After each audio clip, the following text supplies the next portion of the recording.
खबरों के शोर में दब जाती है सच्चाई, लेकिन हम लेकर आते हैं वही हकीकत जो आपके लिए जानना जरूरी है। हर उस खबर का पोस्टमार्टम जो सीधे आपसे जुड़ी है। नमस्कार, मैं हूं पूर्वी राय और आप देख रहे हैं हमारे खास बुलेटिन स्पेशल रिपोर्ट। उच्च स्तरीय विभागीय दिशा निर्देशों के तहत जन आधार या आधार कार्ड दिखाने के बाद ओपीडी पर्ची में एंट्री किए जाने की प्रक्रिया के कारण नीमाहेड़ा जिला अस्पताल के पर्ची काउंटर पर मरीजों की लंबी कतारें लग रही हैं। दस्तावेज साथ नहीं लाने वाले मरीजों को पर्ची बनवाने में परेशानी का सामना करना पड़ रहा है। इन दस्तावेजों के आधार पर आभा आईडी भी जनरेट की जा रही है।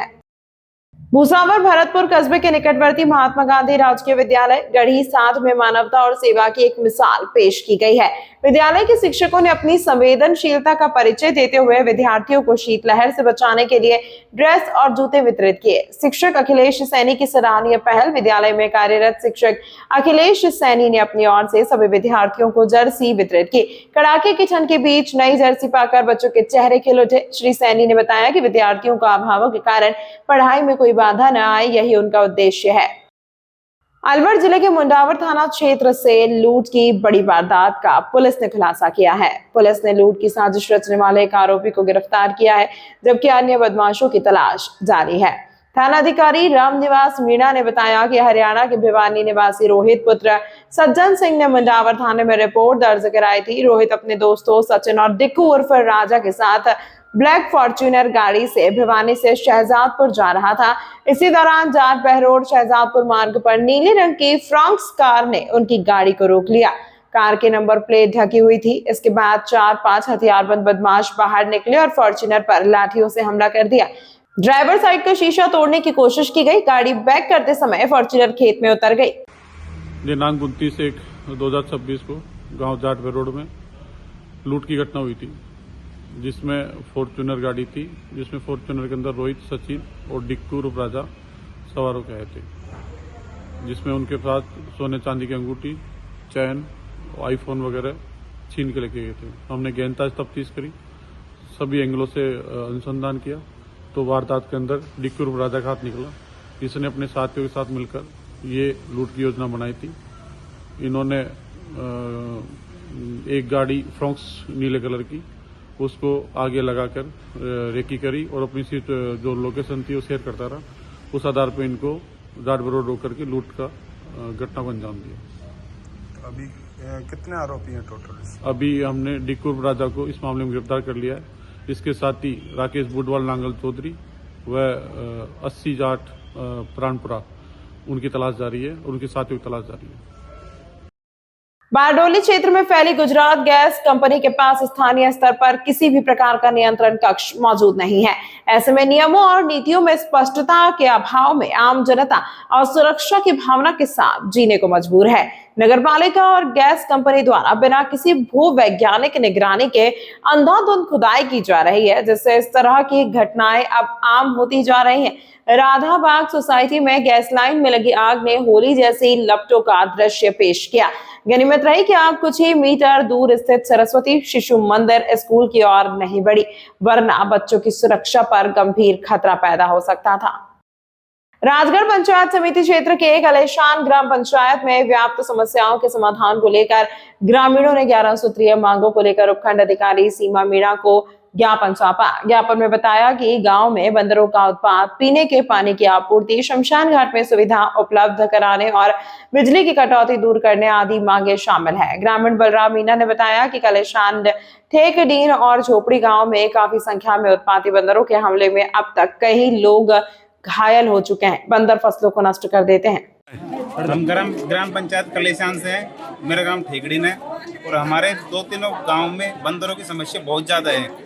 उनसे हर रोज़ बंदर किसी न किसी लोग को खाते रहते हैं। छोटे बच्चे बाहर घूमते हैं, उनको खा जाते हैं। खाने पीने को लिए बाहर बिल्कुल सामान नहीं रख सकते। हम फसल नष्ट करते हैं हमारी, और हमारे बहुत कई सारे लोगों को खा गए हैं जो, और गहरे घाव हो गए हैं। इससे आए दिन लोगों की जान की हानि हो रही है और कई लोग छत से गिर गए हैं ये बंदरों के डर से।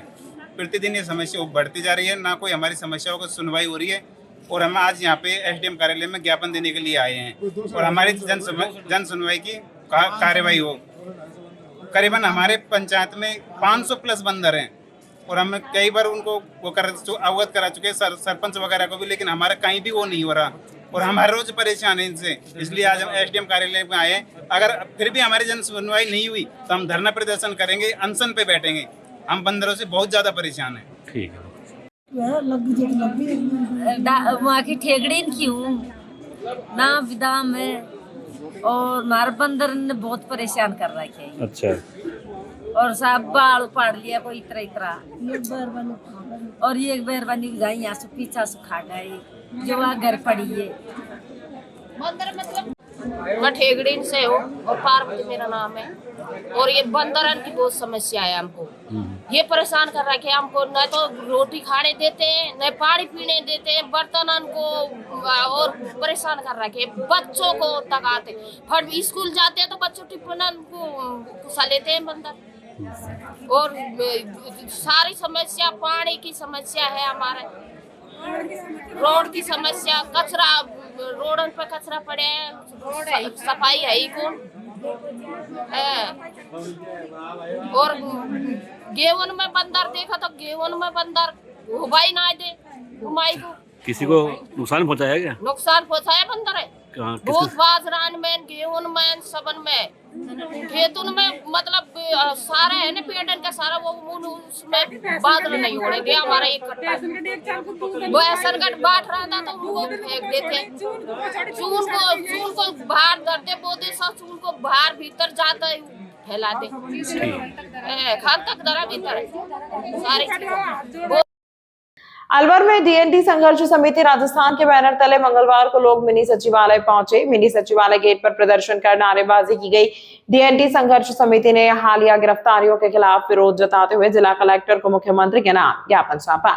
समिति के संयोजक पुखराज योगी ने बताया कि बालराय आंदोलन के दौरान सरकार से 78 लोगों पर दर्ज मुकदमे वापस लेने का समझौता हुआ था। वार्ताओं में भरोसा दिलाया गया था कि एफआईआर के जरिए केस वापस होंगे, लेकिन अब 9 लोगों को अपराधियों की तरह घरों से उठाया गया, जिनमें से 6 जेल में हैं। देखो, हमारी जो डीएनटी का जो आंदोलन चल रहा है, अब तक 5 आंदोलन हो चुके हैं। पहला आंदोलन हमारा जो पहला आंदोलन पाली में हुआ था, दूसरा जोधपुर में, तीसरा आंदोलन हमारा जयपुर में हुआ था, चौथा आंदोलन भीलवाड़ा में हुआ था और 5वां आंदोलन बाली पालराई में हुआ था। तो बाली पालराई में जो आंदोलन हुआ था उसमें ज़बरदस्त भीड़ आई थी और हमारे पूरे 32 समाज मिलके इस लड़ाई को लड़ रहे थे। इस लड़ाई के दौरान हमारे सरकार से टकराव हुआ था। उसमें सरकार की तरफ से भी हमारे ऊपर लाठीचार्ज किया गया, हमारे लोगों के भी चोटें आई और कुछ पुलिस वाले भी उसमें घायल हुए थे। उसको देखते हुए हमारे जो सरकार बैकफुट पे आ गई। सरकार से हमारा वार्ता का 26 जो नवंबर का टाइम था उसको बढ़ा के उन्होंने 29 नवंबर कर दिया। और 29 नवंबर के बाद में 5 दिसंबर को हमारी सरकार से वार्ता हुई थी। वार्ता हमारी जिन बातों को हुई थी, एक तो हमारी 10 प्रमुख मांगे थी, जिसमें आरक्षण शामिल है, आवासीय पट्टे शामिल है और काफ़ी सारी योजनाएं थी उसमें। इसके अलावा जो बालराई पाली में जो हमारे 78 लोगों के खिलाफ जो मुकदमे दर्ज हुए थे वो वापसी हो, इसके लिए ये मीटिंग की गई थी। और उसके बाद में हमने डीएनटी का एक भर्तरी में महासंगम आयोजित किया था। वो महासंगम इसलिए आयोजित किया था ताकि सरकार के ऊपर दबाव बना सके, और इसके लिए उसमें ज़बरदस्त भीड़ आई थी। दुर्भाग्यवश एक वहाँ दुर्घटना घटित हो गई। उसमें एक जो जुगाड़ होता है बुग्गा, उसमें सवार होकर जो अन्य निवासी लक्ष्मण नाथ जी के इसको पुलिस वाहन की टक्कर से उसमें उनकी मौत हो गई थी। उसको लेकर हमारे 7 लोगों के खिलाफ मुकदमे दर्ज हो गए।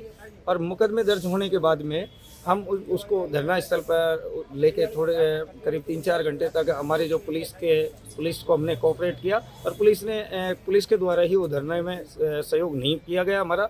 और उसको लेके मुकदमे दर्ज हुए थे तो उसको लेके हमने एक ज्ञापन दिया है। और हमारे जो 9 लोगों को जहां पुलिस ने बालराई से उठाया था उनके खिलाफ भी हमारा ये ज्ञापन दिया गया है। और आने वाले समय में 10 फरवरी को विधानसभा घेराव हमारा कार्यक्रम प्रस्तावित है। उसमें पूरी 32 जातियाँ शामिल होकर और एकजुट होकर और हमें विधानसभा घेराव में ज़बरदस्त तरीके से हम पूरा सरकार को आईना दिखाने का काम करेंगे। धन्यवाद।